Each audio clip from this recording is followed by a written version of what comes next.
Hey guys, tonight we're heading west.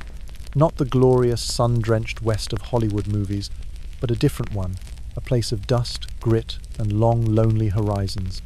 We're exploring a strange and dangerous paradox of the American frontier. Why being considered too pretty wasn't a blessing but a constant, low-grade threat. It was a currency you never asked for, a lantern in a world full of moths, and a burden that was often heavier than any saddlebag. So, before you get comfortable, take a moment to like the video and subscribe, but only if you genuinely enjoy what I do here. Your support means the world. And let me know in the comments where you're watching from and what time it is for you. It's always fascinating to see our quiet community stretching across the globe. Now, dim the lights, maybe turn on a fan for that soft background hum. Let the modern world fall away, and let's ease into tonight's journey together. You step off the stagecoach, and the first thing that hits you isn't the heat, but the silence. It's a loud silence, thick with dust, and the weight of 100 pairs of eyes you can't see but can absolutely feel. The town is little more than a single street clawed from the unforgiving dirt. A saloon, a general store, a blacksmith's forge belching black smoke, and a dozen other low clapboard buildings leaning against each other for support. It smells of horse, hot metal, stale beer, and something vaguely like defeat. Your journey here took weeks, weeks of jolting wagon beds, questionable water, and a loneliness so profound it felt like a travelling companion. You came for a new start, a job as a seamstress, a promise from a distant cousin, a chance to be someone other than the person you were back east. You packed your few good dresses, your mother's locket, and a desperate, fragile hope. You did not, however, pack a strategy for this. The moment your boot touches the ground, the town seems to hold its breath. A man carrying a barrel stops mid-stride. Two prospectors leaning against a post slowly straighten up, their conversation dying on their lips. Even the dog sleeping in the shade lifts its head. You are an event, an unscheduled arrival, a splash of colour in a world of brown and grey. And it's not just because you're new. It's because of your face. You've always known it, of course. The way your hair catches the light, the symmetry of your features, the curve of your mouth that people have called everything from angelic to trouble. Back home it earned you compliments, maybe a few jealous glares from other girls, an extra dance at the Sunday social. It was a feature, like being tall or having a good singing voice. Here, it's something else entirely. It's a signal. You pull your bonnet down a little lower, clutching the handle of your worn carpet bag. You just want to find the boarding house, to close a door behind you, to be unseen. But there are no unseen places here. The street is a stage, and you've just walked into the spotlight. The men aren't hostile, not yet. They're curious. Their stares aren't just glances, they're assessments. They measure your worth, your status, your vulnerability, all in a single, lingering look. You can feel their thoughts like a physical touch. Who does she belong to? Is she married? Is she a mail-order bride? Or is she one of those? The questions hang in the air, unspoken but deafening. Every man who looks at you is doing a kind of grim arithmetic, calculating his chances, your price, or the trouble you might bring. A woman sweeping the porch of the general store pauses, her eyes narrowing.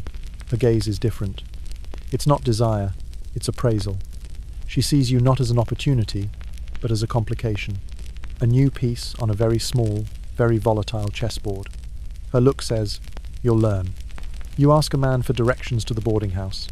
He's older, with a beard stained by tobacco, but his eyes light up with a startling youthfulness as he answers. He calls you ma'am, but the word feels heavier than it should.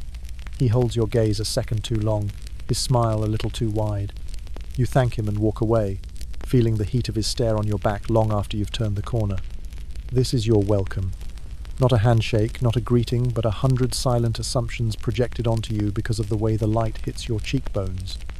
You came here seeking freedom, but you've already been placed in a cage built of other people's desires. You haven't spoken a full sentence. You haven't done a single thing, but your face has already told a story that you have no control over. And you have a sinking feeling that you're going to spend the rest of your time here trying to convince everyone it's the wrong one. You find the boarding house. It's cleaner than you expected, run by a widow with a face like a clenched fist and eyes that miss nothing. She takes your money, shows you to a room no bigger than a closet, and gives you a single weary piece of advice. Keep to yourself, girl. It's quieter that way. You try to follow her advice. You really do. But in a town this small, keeping to yourself is impossible. Your existence is public property. The simple act of walking to the well for water becomes a performance. You feel the miners stop their haggling to watch you. You hear the saloon doors swing open, and the laughter inside dip for a moment as you pass. You learn to walk with your eyes fixed on the ground, your shoulders hunched, trying to make yourself smaller, plainer, less noticeable. It doesn't work. Your beauty isn't a shield, it's a magnet. It draws attention you don't want and speculation you can't afford. If you smile at the shopkeeper, you're a flirt. If you don't, you're stuck up. If your dress is clean, you're putting on airs. If it's dusty, you're letting yourself go. There is no right answer.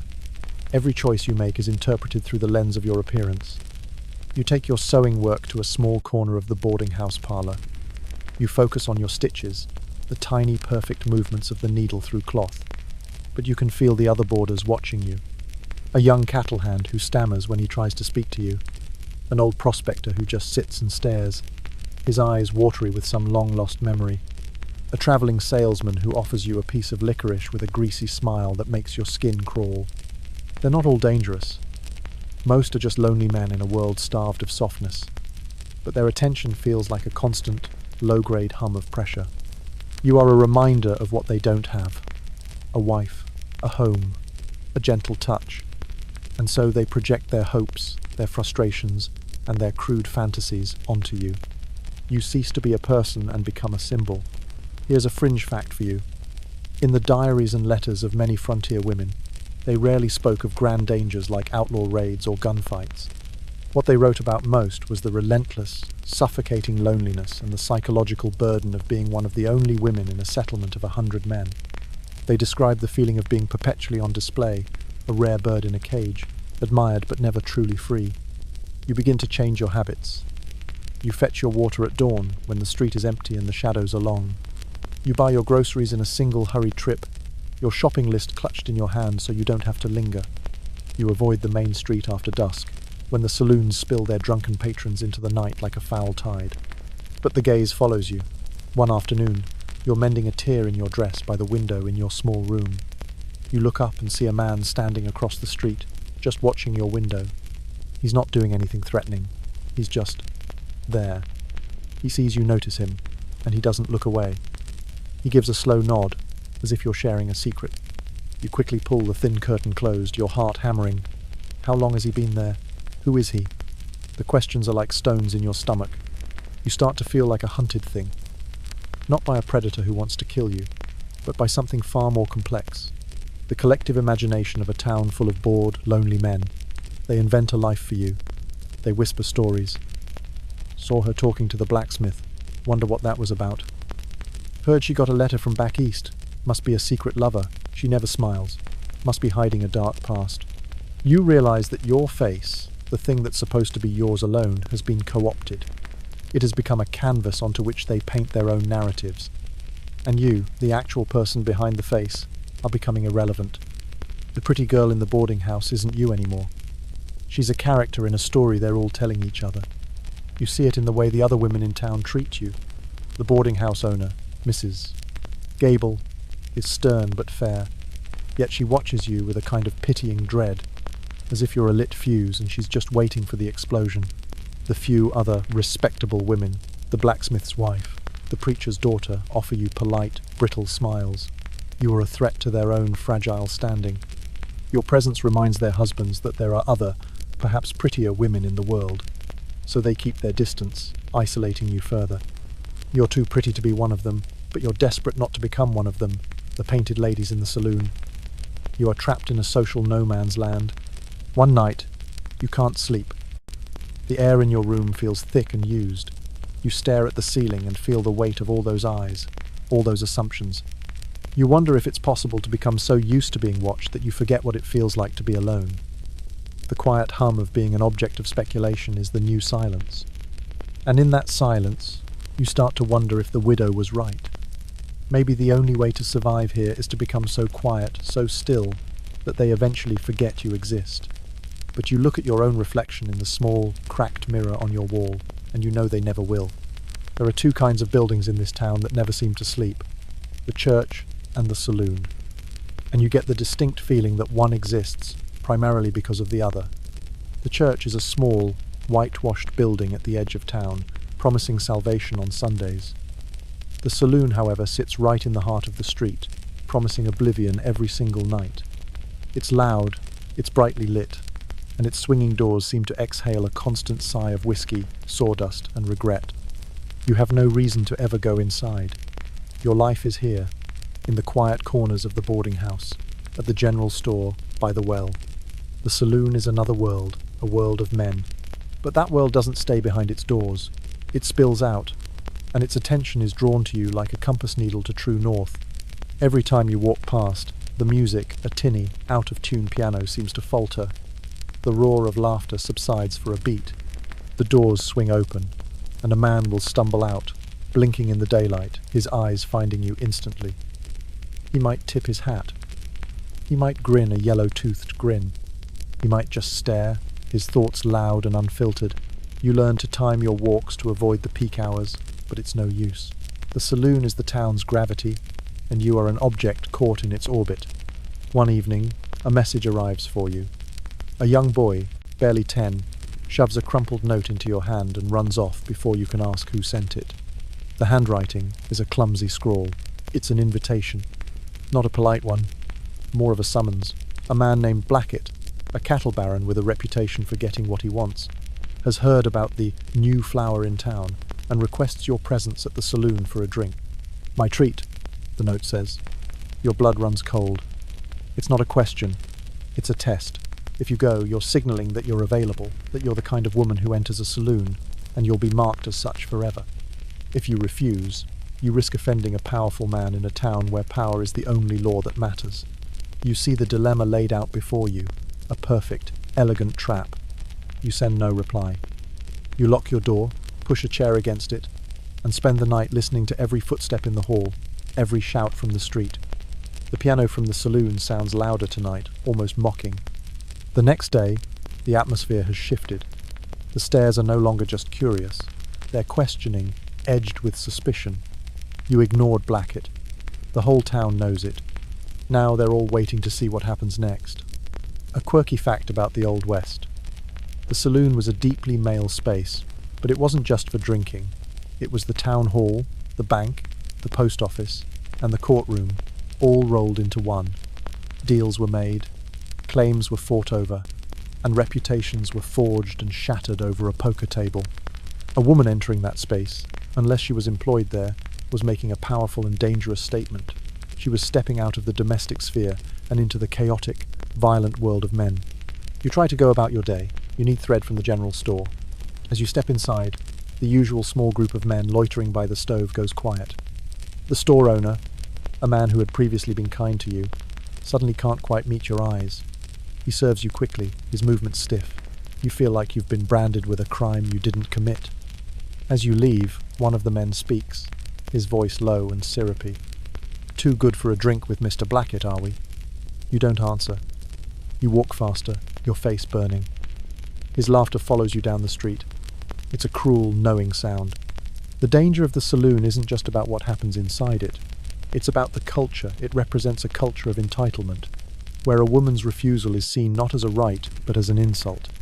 A man like Blackett isn't used to being told no, especially not by a woman with nothing to her name but a pretty face.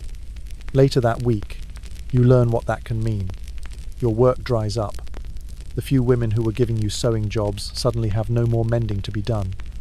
The dresses are fine, they say. The curtains can wait. You know it's not true. You're being frozen out, subtly, quietly. An order has come down from on high, passed through whispers and sideways glances. Blackett has been displeased. You're running out of money. The widow at the boarding house looks at you with pity, but you know she can't let you stay for free. The walls are closing in. One night, there's a knock on your door. It's not the cattle hand or the prospector. It's one of the women who works at the saloon. They call them soiled doves, or dance hall girls. She's older than you, with eyes that look like they've seen too much and makeup that doesn't quite hide the exhaustion. "Heard you were in a spot," she says, not unkindly. "Blackett's a patient man, but not that patient. There's always work for a girl with a face like yours, you know. Honest work, she adds, though her smile is tired. Serving drinks, dancing, it pays. She's offering you a way out. An entry into the one place you've been desperately trying to avoid. She's offering you a job, but what you hear is a life sentence. You'd have money. You'd have a roof over your head. But you would belong to the saloon. You would become one of them. You thank her and tell her you'll think about it. But as she walks away, her brightly coloured dress a stark contrast to the grimy hallway, you feel a despair so profound it's like a physical weight. The saloon door has swung open for you, and you're starting to realise that in a town like this, some doors, once you walk through them, can never be closed again. You sit on your bed in the dark, and you can still hear the tinny piano, playing a song you don't know the name of, pulling you closer. You start to understand that your face isn't just a collection of features. Here, it's a form of currency. It's a commodity to be traded, leveraged, and bartered with, except you're not the one in control of the transactions. Everyone else is. You manage to scrape together a few more sewing jobs from a kind rancher's wife who lives outside town and doesn't care about local politics. It's enough to pay your rent, but just barely. Every coin you earn feels like a victory, a tiny piece of independence you've clawed back. But the offers keep coming, and they're rarely for sewing. A man stops you on the street. He's a land speculator, sharp-eyed, and dressed in a suit that looks out of place amidst the dust. He doesn't offer you a drink. He offers you a deal. He's opening a new hotel, he says. A respectable one. He needs a hostess, someone to greet guests, pour coffee, make the place feel civilized. A pretty face at the door is good for business, he tells you, his eyes scanning you as if he's measuring a plot of land. The pay is good, too good. And the offer comes with a small, furnished apartment at the back of the hotel. You know what he's really offering. It's not just a job, it's an arrangement. You would be his employee, yes, but you would also be his possession.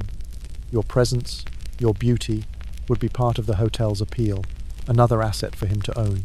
He would expect your gratitude to extend beyond the workday, into the quiet hours of the night. You politely decline. He smiles, a thin, cold smile. The offer stands, he says, for now. It's a constant, exhausting negotiation. Men don't court you, they make proposals. A miner who just struck a small vein of silver offers to set you up in your own little cabin. A shop owner suggests he could forget your debt at the store in exchange for companionship. A deputy sheriff hints that he could offer you protection from men like Blackett for a price that has nothing to do with money. Your beauty has made you valuable, but it has stripped you of your value as a person. You are a prize, a status symbol. The man who wins your favor, or buys it, isn't just getting a companion, he's getting a trophy to display to the rest of the town. Look what I have, his ownership would say. Look what you don't. You start to see this dynamic play out with the other women in town. There's Lily, one of the saloon girls. She's undeniably beautiful, with fiery red hair and a laugh that can cut through the thickest barroom smoke. She's the property of the saloon owner, a man named Croft. He buys her fine dresses, jewellery, but he also watches her with the possessive glare of a man guarding a gold claim. If another man looks at her too long, Croft is there, a hand on his gun, his smile gone. Lily's beauty is her livelihood, but it's also the bars of her gilded cage. She is the most admired woman in the saloon and the least free. You start to realise that refusing these offers is its own kind of danger. You're not just turning down a man, you're rejecting the town's entire economic and social system. In a world where everything and everyone has a price, your refusal to be bought is seen as an act of defiance. It makes you unpredictable. And in the tightly controlled ecosystem of a frontier town, unpredictability is terrifying. Here's a quirky, and rather grim, fact about the era. The term kept woman wasn't just a euphemism, it was a recognised social status. A man of means, a rancher, a banker, a railroad man might openly provide for a mistress. It was a way of displaying wealth and power. The woman received financial security, but she sacrificed her reputation and her autonomy. Her beauty was her contract, and breaking it could mean being cast out with nothing. You begin to feel like a piece of unclaimed property. Men are circling, making their bids, assessing your worth. Your refusal to play the game only makes them more determined. Your no isn't heard as a final answer, but as a negotiating tactic. They think you're holding out for a better offer. They can't comprehend that you simply want to be left alone. One day, you receive another gift. Not a note this time, but a package left on your doorstep. Inside is a beautiful silk shawl, deep blue and impossibly soft. There's no card. You know who it's from. Black it. It's not a gift. It's a claim. If you wear it, you're accepting his patronage. If you return it, you're issuing another direct insult. If you do nothing, you're just delaying the inevitable. You look at the shawl. It's the most beautiful thing you've ever touched. For a fleeting moment, you imagine the security it represents. A warm meal every night. A room that isn't freezing. An end to the constant worry about money. You could be safe. You could be kept. All you have to do is surrender. All you have to do is agree to be owned. You fold the shawl, place it back in the box, and push it under your bed. You don't know what to do with it. You can't accept it, but you're too afraid to reject it. So it stays there, a silent, silk-wrapped threat. A reminder that in this town, your face is a resource to be exploited, and your only choice is to decide who gets to hold the deed. The weight of that choice is suffocating. You didn't come here to be a commodity, but the laws of supply and demand are as real and as ruthless as the desert wind. And in this dusty, desperate place, a pretty face is a resource in very high demand. You'd think the safest place for you would be among the other respectable women of the town, the wives, mothers, and daughters who occupy the fragile sphere of domesticity.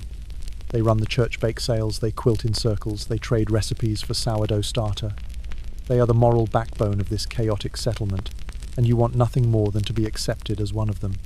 But you're not, and your beauty is the reason why. To them, you are not a potential friend, you are a potential threat. You are a walking, breathing temptation for their husbands, brothers, and sons. They don't see a woman trying to make an honest living. They see a rival, a disruption to the delicate social order they have worked so hard to maintain. It starts with the whispers. You walk into the general store, and the quiet chatter between the blacksmith's wife and the preacher's daughter stops. They turn, offer you a smile that is as thin and sharp as a shard of glass, and then resume their conversation in hushed tones the moment you've passed. You can feel their words like little pinpricks on your skin. You try to join their sewing circle. You bring your own thread and needles, offer a shy smile, and sit on the edge of the group. The conversation is polite but strained. They ask you about your family back east, about your journey, but their questions are tinged with suspicion. They're not trying to know you, they're trying to place you. They're looking for the flaw, the crack in your respectable facade. When you mention you're unmarried, a chill descends upon the room. An unmarried, pretty woman living alone? In their eyes, that's not a sign of independence. It's a sign of availability, or worse, of failure. The preacher's wife, a woman whose piety is matched only by her severity, looks you up and down. It is not good for a woman to be alone, she says, her voice layered with judgment. A good woman finds a good husband. It is the Lord's way. The message is clear. Your single status, combined with your face, makes you a moral hazard. You are an anomaly, and this town does not tolerate anomalies. You are a loose thread in their tightly woven social fabric, and they are determined to either weave you in or snip you off. Here's a difficult fringe fact. In many frontier communities, the social pressure on women to marry was immense. A single woman was often seen as a burden on the community, or a source of moral instability. The few jobs available to women teacher, seamstress, laundress were low-paying and offered little security. Marriage was presented not just as a romantic goal, but as a woman's primary duty and only real path to social acceptance and safety. The judgment isn't just social, it's practical. The blacksmith's wife forgets to tell you when the quilting circle is meeting next. The preacher's daughter, who once seemed friendly, now avoids your gaze at church. You are being subtly, methodically, excluded. They are drawing a line in the dust, and you are on the wrong side of it. The most painful part is that you understand their fear. You've seen the way their husbands look at you. You've seen the hunger in their eyes. The women aren't just being cruel, they're being protective. They are guarding their homes, their families, their precarious positions in a world that offers them very little power. Their husbands may own the land and the businesses, but the women own the town's morality, and they will defend it fiercely against any perceived threat. You are that threat. You begin to feel an intense, crushing loneliness. The men see you as an object of desire, the women see you as an object of suspicion. There is no one you can talk to, no one to confide in. You spend your evenings in your small room, the silence broken only by the sound of your own needle-pulling thread. One Sunday, you wear your best dress to church. It's a simple calico, modest and clean, but as you walk in, you feel the familiar wave of scrutiny. The men's eyes linger, the women's eyes narrow. During his sermon, the preacher talks about the temptations of the flesh, about Eve and the apple, about the daughters of Zion who walk with wanton eyes. He never looks at you directly, but you feel the sermon is aimed at your pew like a holy arrow. You feel your face flush with a shame you haven't earned. After the service, as people are milling about outside, the blacksmith's wife approaches you. She's holding a plate of cookies. "You're a seamstress, aren't you?" she asks, her voice deceptively sweet. You nod. "My brother is looking for a wife," she continues. "He has a good claim up north. A bit rough around the edges, but a good, God-fearing man. He needs a wife to make a home for him. I could write to him for you, if you'd like. It's not an offer of help. It's an offer of removal. She's trying to marry you off, to ship you out, to solve the problem of you. She wants you gone, neatly packaged, and delivered to some lonely man in the wilderness. It would restore the town's equilibrium. It would make her feel safe again.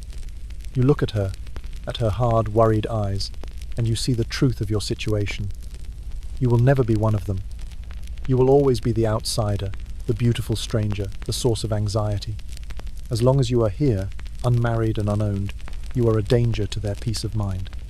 You politely decline her offer, and the sweetness in her face evaporates, replaced by a cold finality. You've made your choice. You've refused to be integrated, and you've refused to be removed. And in the silent code of the respectable women of this town, you have just declared yourself an enemy. The loneliness you felt before now feels like a permanent state of exile. You didn't take the saloon girl's offer. The thought of that life, the noise, the smoke, the grasping hands was more than you could bear. But you find yourself watching them now with a new, unsettling curiosity. The soiled doves, the painted ladies, the women who work behind the swinging doors. From the outside, their lives seem a world away from your quiet, lonely existence. They laugh loudly.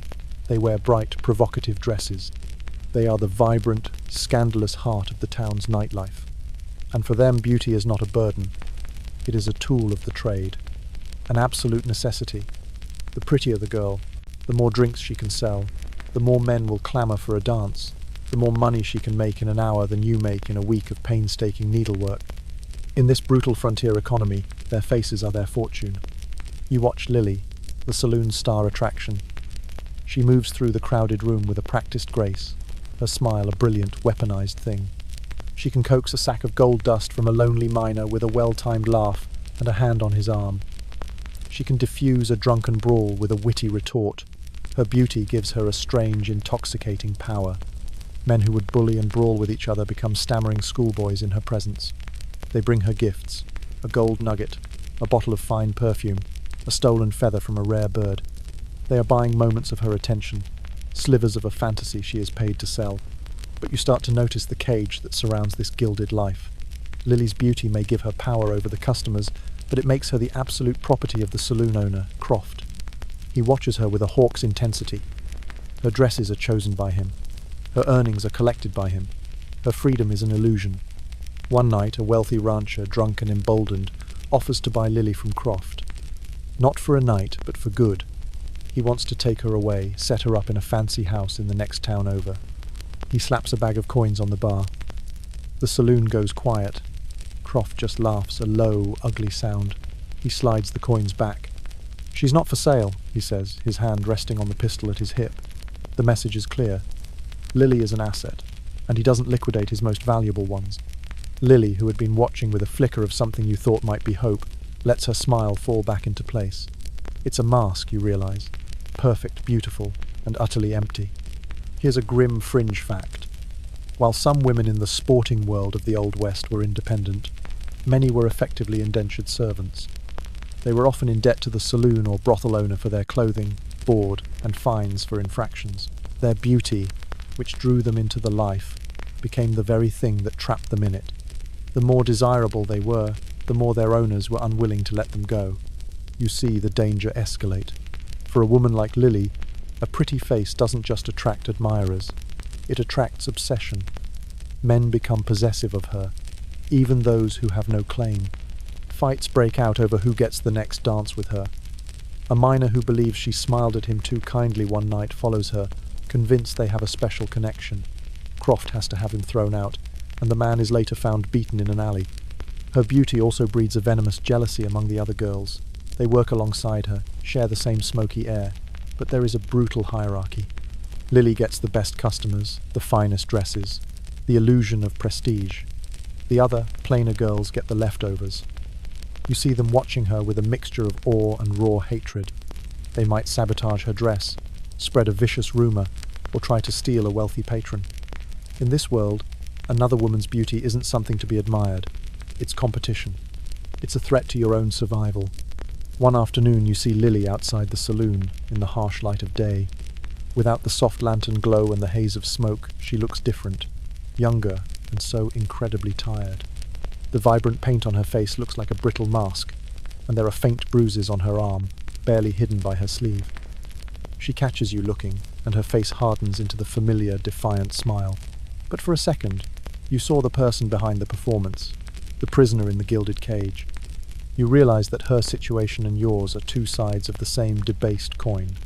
Your beauty traps you in a prison of respectability and suspicion. Hers traps her in a prison of performance and possession. You are expected to be a saint. She is expected to be a sinner. But neither of you is allowed to simply be a woman. Your face dictates your role, and the town demands you play it. You think about the offers you've received. The cabin from the miner, the hotel apartment from the speculator.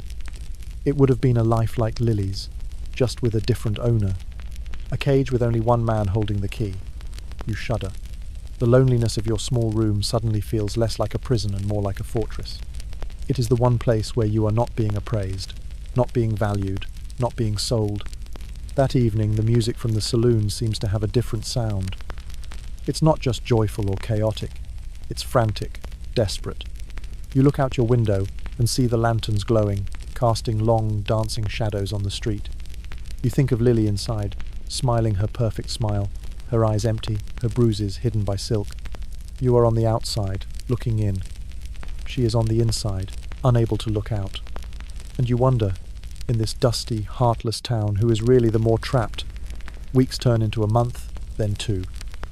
The sewing work is sporadic, and your savings are dwindling to almost nothing. The widow at the boarding house has started giving you looks that are less pity and more impatience. The pressure is mounting, a slow, crushing weight. It's in this state of quiet desperation that you start reading the advertisements in the newspapers that arrive on the stagecoach. They're tucked away in the back pages, small print notices from men in faraway territories, ranchers, farmers, miners, lonely men seeking a wife, a mail-order bride. The ads are filled with a kind of clumsy, hopeful poetry. Widower with 320 acres and a good well seeks a respectable woman of good character to share his home and his heart. Must be willing to work hard. No triflers, please. Or, homesteader in Montana Territory desires correspondence with a lady of fine morals and pleasant disposition. Object, matrimony. Photograph requested. Back east, the idea is scandalous. But out here, it's a grimly practical solution to a demographic imbalance. There are too many men, not enough women. For a woman like you, with no family, no prospects, and a face that causes more trouble than it's worth, the ads represent a sliver of hope, a chance for a home, for security, for a life where you are a wife, not a curiosity. So, you do it. You spend one of your last coins on a sheet of paper and a stamp. You choose an ad from a man in Oregon. His name is Silas, and his letter, which he had the local postmaster write for him, sounds kind. He has a small farm, he says. He's lonely. He wants a partner. He doesn't ask for a photograph. He asks about what books you've read. This, more than anything, convinces you. You write back. You tell him about yourself, leaving out the part about the stairs and the whispers and the suffocating loneliness of this town. You present yourself as what you hope to be, capable, respectable, ready for a new life. After a few exchanged letters, he sends you a train ticket and a proposal of marriage. Leaving the town is a relief. As the stagecoach pulls away, you don't look back. You feel the weight of 100 gazes lifting from your shoulders. For the first time in months, you feel anonymous. The journey is long and arduous, but it's filled with a nervous, fluttering hope. You're not just traveling to a new place, you're traveling to a new identity. You will be Mrs. Silas Croft, a wife, a respectable woman, no longer the pretty girl defined by others. But the Wild West is a land of mirages, and promises made from 1,000 miles away can dissolve like mist upon arrival. You get to the small, muddy outpost in Oregon and ask for Silas. The man at the train station, a grizzled old man with one eye, squints at you. "Silas," you say. He chews on a piece of straw. He's expecting you, is he? He looks you up and down, that same old familiar appraisal, and a knot of dread tightens in your stomach. He points you toward a dilapidated cabin on the edge of the settlement. As you approach, the man who steps out is not the man you imagined. He is 20 years older than his letters suggested. His eyes are small and hard. His hands are stained with dirt, and he smells of cheap whiskey. This is Silas. He looks at your face, and a slow, greedy smile spreads across his. "Well, I'll be," he says, his voice a gravelly rasp. "The picture didn't do you justice. You never sent a picture." The truth dawns on you, cold and sharp. The man who wrote you those thoughtful letters about books, it wasn't him. It was the postmaster, a man known for his flowery prose, hired to spin a fantasy to lure a woman here. Any woman. And you realize your beauty was the bait in a trap you didn't even see. He hadn't just been looking for a wife. He had been looking for a pretty wife. A prize to show off to the other lonely, hard-bitten men in this forsaken place. He had ordered you like a piece of new tack for his horse, a decorative fixture for his miserable life. The cabin is squalid. A single room, a dirt floor, a bed that is little more than a pile of filthy blankets. There is no bookshelf. There are no books. "You'll learn to like it here," he says, his hand clamping down on your arm. His touch is possessive, the touch of a man who has just taken delivery of a long-awaited purchase. Here is a devastating fringe fact. The mail-order bride system was rife with deception on both sides, but women were far more vulnerable. They often arrived in isolated locations with no money, no allies, and no way to return home. They were completely dependent on the man they had agreed to marry. If he turned out to be cruel, abusive, or simply not the person he claimed to be, they had virtually no recourse. They were trapped. You are trapped. Miles from anyone you know. Legally bound to a man who sees you as property. The hope that carried you all this way shatters, leaving only a cold, terrifying clarity. That night, he shows you off to his neighbours. 2 other rough-looking farmers who come over to drink his whiskey and stare at his new acquisition. They congratulate Silas on his luck. They look at you with a mixture of envy and contempt. You are the pretty thing he managed to buy. You are more isolated now than you ever were in that dusty boomtown. There, at least, there were other people, other buildings, the theoretical possibility of escape. Here, there is only Silas, his suffocating cabin, and an endless expanse of wilderness that feels like the edge of the world. Your face has led you here. It was the unspoken promise in the advertisement. It was the reason Silas's eyes lit up when he saw you.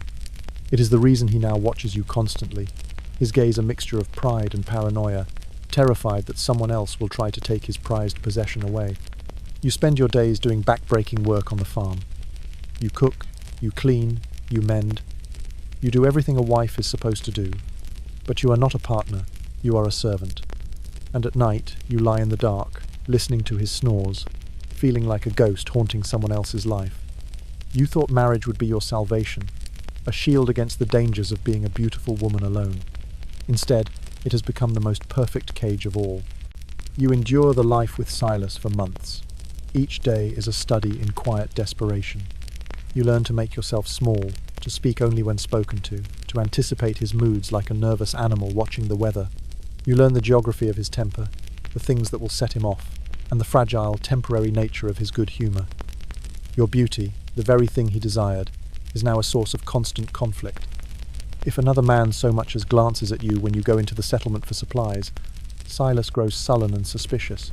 He accuses you of flirting, of inviting the attention. He forbids you from speaking to the shopkeeper for more than a minute.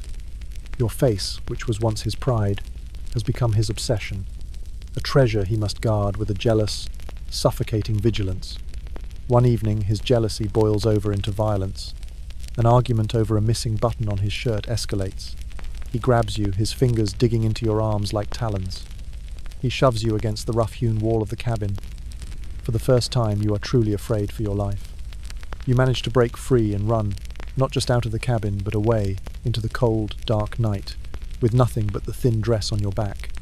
You don't know where you're going. You just run until your lungs burn and your feet are raw.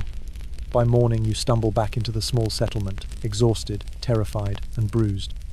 You go to the only person you can think of, the town sheriff. He's a man named Miller. Older, with a weary face and a star pinned crookedly to his vest. He listens to your story in his dusty, cramped office. He listens patiently, his expression unreadable. You show him the bruises on your arms. You tell him you can't go back. You plead with him for help, for protection. When you're finished, he sighs, a long, tired sound. "Ma'am," he says, his voice gentle but firm, "Silas is your husband. The law says you belong with him. A man's home is his castle, and what happens between a husband and wife, well, that's a private matter." You stare at him in disbelief. "He tried to kill me," you whisper. "Now I'm sure he just has a temper," the sheriff says, avoiding your eyes. "He was probably drinking. You go on back home. I'll have a word with him, tell him to keep his hands to himself." The crushing realization dawns on you. The law is not on your side. The law is on the side of property owners, of husbands. As a woman, and especially as a wife, you have no legal standing. Your word against his means nothing. The bruises on your arms are not evidence of a crime. They are evidence of a private matter. Here's a stark historical truth. In the 19th century, domestic violence was not widely considered a crime. The concept of marital rape did not exist in the law. A wife was, for all legal intents and purposes, the property of her husband. Lawmen were incredibly reluctant to interfere in domestic disputes, often seeing it as a man's right to discipline his wife. For a woman seeking help, the law was not a shield. It was another locked door. You leave the sheriff's office feeling a coldness that has nothing to do with the weather. You are utterly, completely alone. But as you're walking away, Sheriff Miller calls out to you. "Wait a minute, ma'am." You turn. He steps closer, his voice dropping to a conspiratorial whisper. "Look, I can't officially do anything, but a woman like you shouldn't be out there with a man like Silas. It ain't right." He glances around to make sure no one is listening. "There's a room I keep at the back of the jailhouse. For witnesses sometimes. It's clean. You could stay there for a few nights. Until you figure things out." A flicker of hope ignites in your chest. Maybe he is a good man. Maybe he does want to help. "Thank you, Sheriff," you say, your voice thick with relief. He smiles, but there's something in his eyes that makes you uneasy. "Of course," he says, "a man's got to protect a lady in distress. Especially a pretty one." And there it is. That word again. Pretty. His offer of protection isn't born of justice. It's born of the same instinct that has plagued you all along. He sees you as a beautiful object in need of a new owner. He is protecting you from Silas, but he is also claiming you for himself. The room at the back of the jail isn't a sanctuary. It's another cage, just one with a different keeper. You spend one night in that small, cold room. The sheriff brings you a plate of food from the local diner. He sits with you while you eat, telling you stories about the town, about his job. He's kind, fatherly. But as the evening wears on, his hand rests on your shoulder a little too long. His compliments about your eyes, your hair, become a little too frequent. He tells you not to worry about Silas. "I'll handle him," he says. "You'll be safe here, with me." You realize with a sickening jolt that you have traded one predator for another. This one wears a badge instead of farmer's overalls, but his motives are the same. He's not a protector. He's an opportunist. Your beauty has not earned you justice. It has simply made you a more desirable prize in a power struggle between two men. That night, you don't sleep. You listen to the sounds of the jailhouse, the distant snores of a drunk in a cell, the creak of the floorboards as the sheriff makes his rounds. You know you cannot stay here.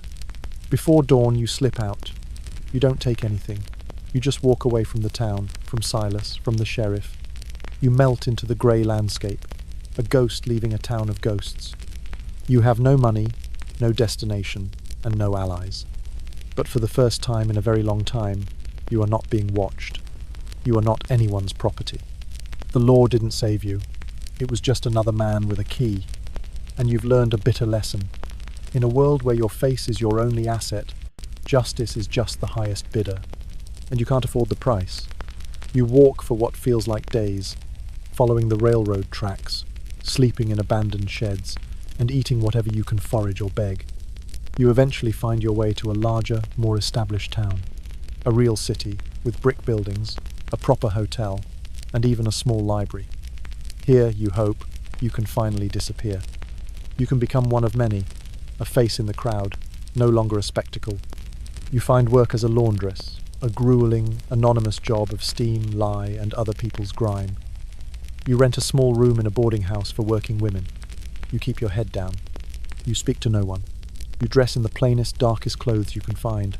You tie your hair back so severely it makes your scalp ache.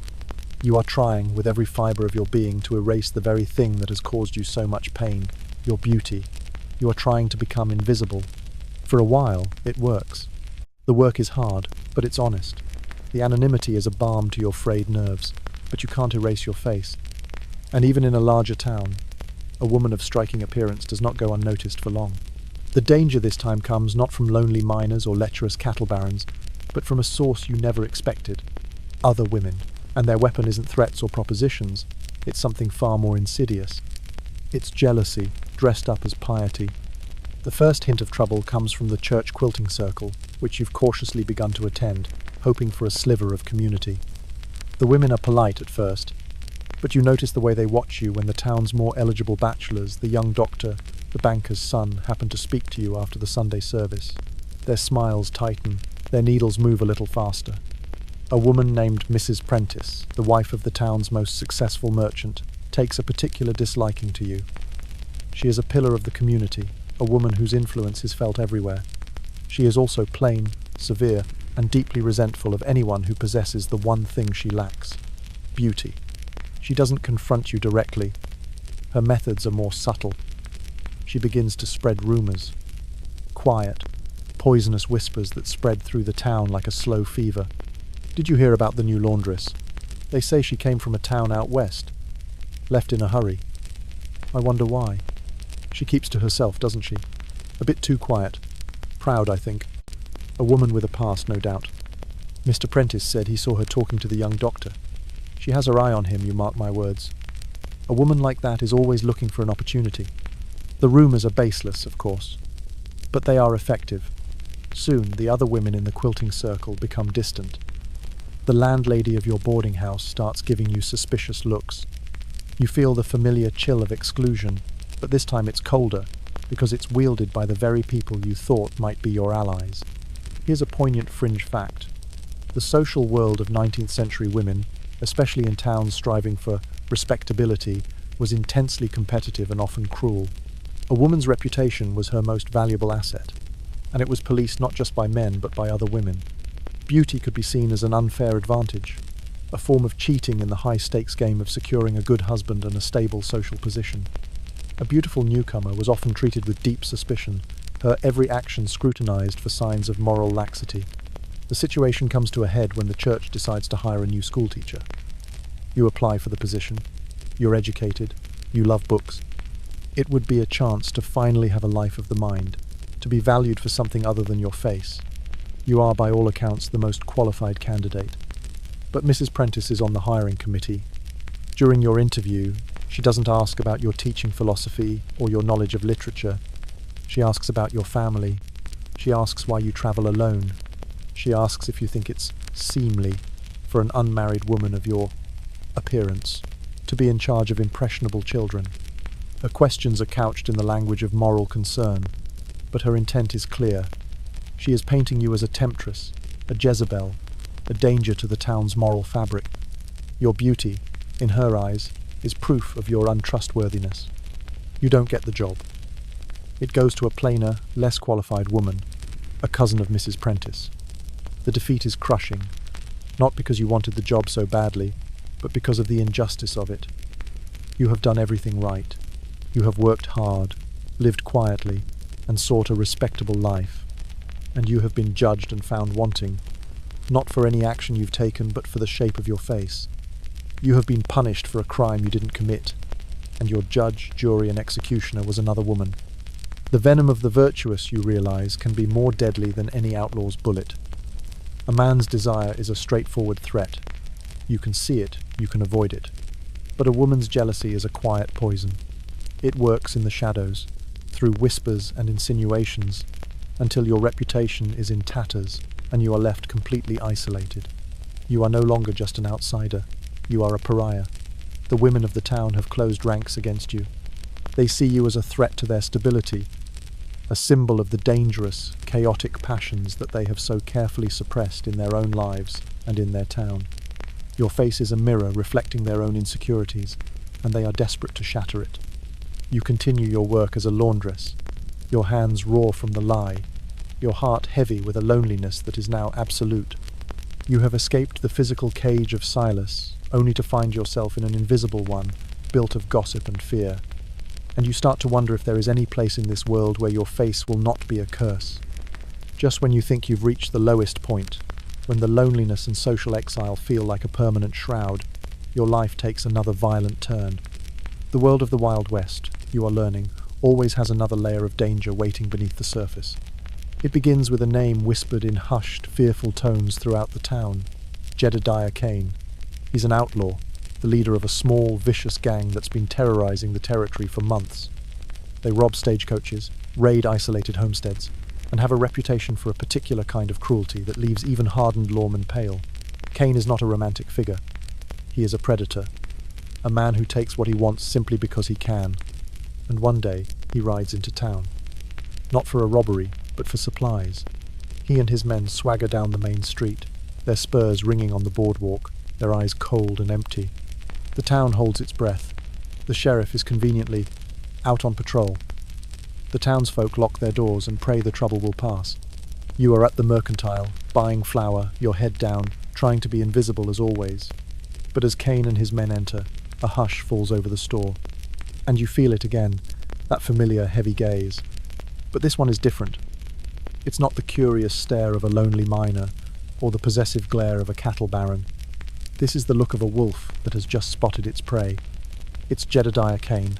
He is looking directly at you. He's not a handsome man. His face is a roadmap of scars and bad decisions. But he has a charismatic swagger, a confidence born of pure, unchecked power.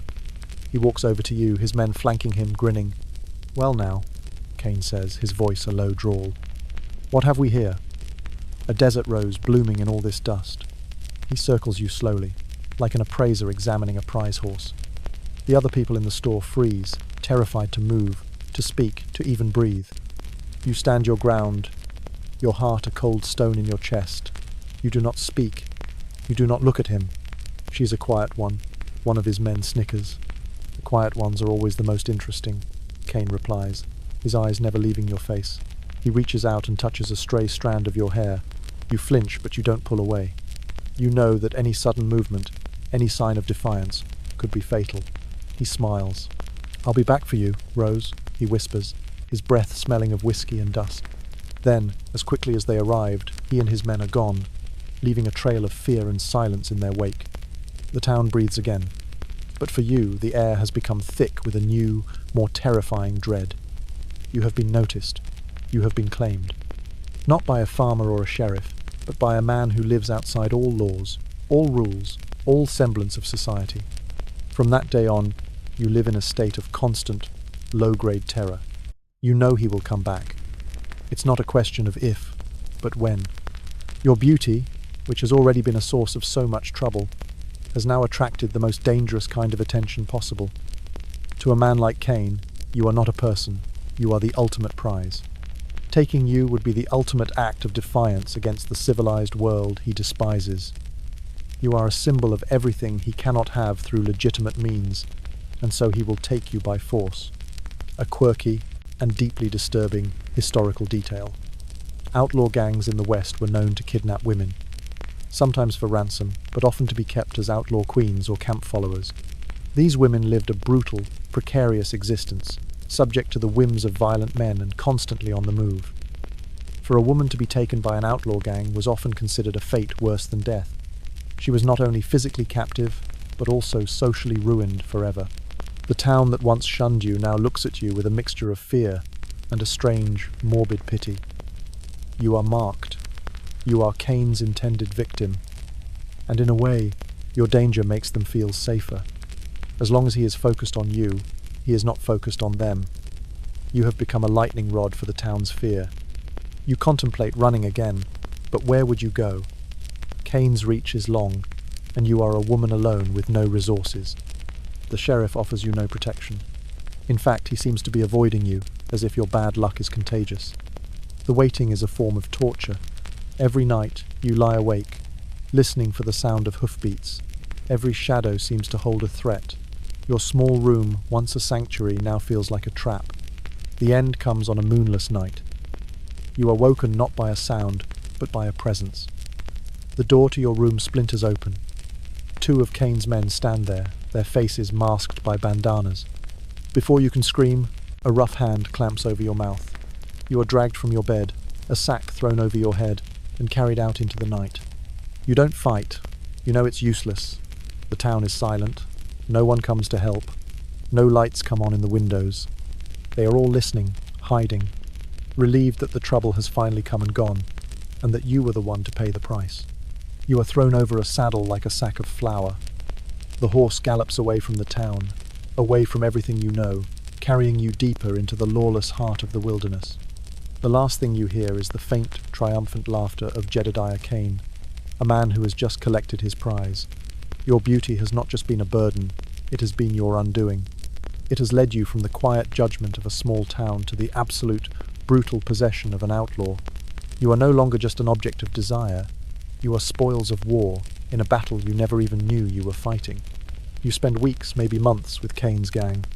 Time blurs into a haze of dusty campsites, long rides under a brutal sun, and nights spent listening to the crude laughter of men who see you as little more than a mascot for their cruelty. You are Cain's property. He makes this clear to you and to his men. You eat when he says you can eat. You sleep where he tells you to sleep. Your life is no longer your own. But something is happening inside you. The fear, which was once a sharp, paralyzing thing, is slowly hardening into something else. It's cold, it's quiet, and it's heavy. It's the kind of resolve that only comes when you have absolutely nothing left to lose. Your beauty, the curse that has defined your life, is now meaningless. Out here, in the dirt and the grit, it offers no protection, no advantage. It is just a fact, like the color of the sky or the hardness of the ground. And in that realization, you find a strange, unexpected freedom. You are no longer trying to be respectable. You are no longer trying to be invisible. You are simply trying to survive. You begin to watch, to learn. You learn the rhythms of the gang, the hierarchies, the weaknesses. You learn which man is lazy, which one is superstitious, which one drinks too much. You learn to read the landscape, to identify edible plants, to find water. You learn how to clean a gun, how to load it. Cain thinks it's amusing. He lets you practice, laughing as you struggle with the recoil. He doesn't see the look in your eyes. He doesn't see the cold calculation. He still sees the pretty prize he captured. He is a man blinded by his own arrogance. You develop an armor that no one can see. It's not made of steel, but of silence, of observation, of a patient, simmering rage. You learn to make your face a blank mask, your voice devoid of emotion. You obey, but you are not subservient. You are waiting. Fringe fact: there are several accounts from the Old West of women who were captured by outlaws or Native American tribes, and through sheer force of will and intelligence, not only survived, but eventually earned a position of respect, or even power within the group. Figures like Cynthia Ann Parker or Olive Oatman, while their stories are tragic, demonstrate an incredible capacity for adaptation and resilience. Survival often required shedding one identity and forging a new one in the crucible of captivity. Your opportunity comes during a botched payroll robbery. The gang is pursued by a posse, and the chase is long and desperate. Men are injured, tempers fray. In the chaos of a nighttime camp, with Cain drunk and distracted, you make your move. You don't run. Running is what they would expect. Instead, you do something far more dangerous. You walk over to the fire where Cain is arguing with his second-in-command. You are holding the small Derringer pistol that you managed to steal from a dead posse member's saddlebag days ago. You had kept it hidden, waiting for this moment. You shoot Jedediah Kane. You don't aim for his heart, you aim for his leg. The shot echoes through the canyon. He screams, a sound of surprise more than pain, and collapses. His men stare at you, stunned into silence. He's getting sloppy, you say, your voice calm and even. He almost got us all killed today. He's a liability. You are not the frightened girl they kidnapped. You are someone else now. Someone they have never seen before. Someone who understands their world, their language of violence and opportunity. In the power vacuum that follows, a choice is made. They don't kill you. They don't abandon you. They are outlaws, men who respect strength above all else. And you have just shown them a strength they never imagined you possessed. You do not become their leader, but you are no longer their prisoner. You become something else, something new, an equal, a survivor. You have taken the very thing that was meant to be your curse, the fact that men underestimated you because of your face, and you have turned it into your most powerful weapon. Your journey is far from over. The world is still a dangerous, unforgiving place, but you are no longer a victim of it. You have shed the identity that was forced upon you, the pretty girl, the respectable woman, the outlaw's prize. You have been forged in the fire of the wilderness, and you have emerged as something harder, sharper, and freer than you ever thought possible. You ride with them, not as a captive, but as a partner. You are still beautiful, but it is the last thing anyone notices about you. They see the coldness in your eyes, the steadiness of your hand, the hardness of your silence. Your face is still your own, but you have finally learned to wear it like armor. You have survived not by becoming invisible, but by becoming unforgettable, for an entirely different reason. You are no longer the desert rose, you are the thorn. Years pass, the world changes. The West is slowly being tamed, fenced in and civilized. The age of the outlaw is fading, replaced by the age of the railroad, the telegraph, and the law. The wild, open spaces are shrinking, and the life you have been living becomes untenable. You leave the gang. There is no dramatic farewell. You simply ride away one morning, heading not east or west, but toward a future you will have to invent for yourself. You have some money, a horse, and a set of skills that are not fit for polite society. You find a small, quiet town in the mountains, a place that time seems to have forgotten. You buy a small plot of land, build a cabin. You give a new name, a simple one. You become a woman who keeps to herself, who raises a few chickens, who is known for her sharp eye and her reluctance to speak about the past.